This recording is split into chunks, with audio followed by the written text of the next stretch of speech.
This church that I'm standing in front of is very, very significant to me. I'll tell you about it coming up next on Pastor Bob Daily.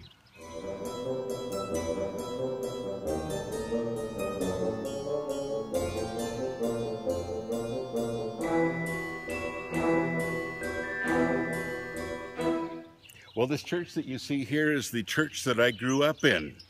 I sat on the pew in this church when I was 5 days old, grew up here, started playing the piano for the church when I was 12 years old, and this is really where I learned about God.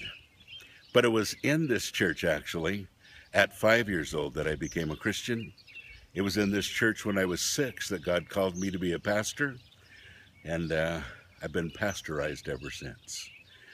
You know, it's great to be back to my roots. It's great to visit this little church again. It has a lot of memories for me, a lot of memories of growing up, a lot of memories of seeking God, a lot of memories of the foundations of my faith.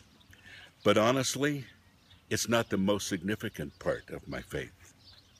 That really came when I started to make some decisions on my own. You know, I appreciate the fact that I grew up in a Christian home.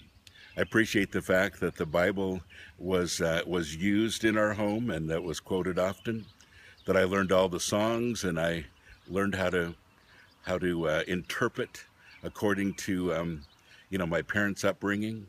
But even more than all of that, the most important thing is that one day, later on, many years later, when my faith really became more my personal faith than just the faith of my fathers, so to speak. And even though this little church was kind of a humble beginning and the beginnings of where I stand today, it was the very thing that started my Christian life, but it was my decision to follow Christ that really took me from there. And I'm not going to say that my life has been easy. I'm not going to say that I haven't spent some time even questioning God in all of those years. But I will say that this is the place that I'm thankful for, because this is where it all began. God bless you. Have a great day.